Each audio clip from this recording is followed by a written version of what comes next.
మామూలుగా సెలబ్రిటీలు అనగానే తన పనులు తాను చేసుకోవడం మానేస్తారని, ఆ పనులను తన పిఏలకు అప్పగిస్తారు అని వింటూ ఉంటాం. అందుకు కారణాలు వాళ్ళు బిజీగా ఉంటారని చెప్పుకుంటూ ఉంటాం కూడా. కానీ అందుకు భిన్నంగా ఉంటారు మన పవర్ స్టార్ పవన్ కళ్యాణ్ గారు. అందుకు నిదర్శనానికే థంబ్నెయిల్ మీద ఉండే ఫోటో. ఈ మధ్య మోడీ గారు 500 రూపాయలు మరియు 1000 రూపాయల నోట్లను రద్దు చేసిన విషయం తెలిసిందే. రద్దు చేయడం వల్ల మన దేశానికి మేలు కూడా జరుగుతుంది. ప్రస్తుతం సామాన్య ప్రజలు కొంచెం కష్టాలు పడ్డప్పటికీ ఇంకా కొన్ని నెలల్లో కరప్షన్ లేని దేశాన్ని చూడవచ్చు మనం.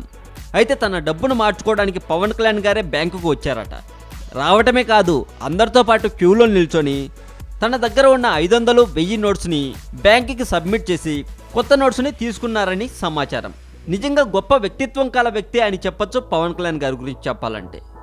మరింత టాలీవుడ్ సమాచారం కోసం సబ్స్క్రైబ్ చేయండి టాలీవుడ్ సెంట్రల్.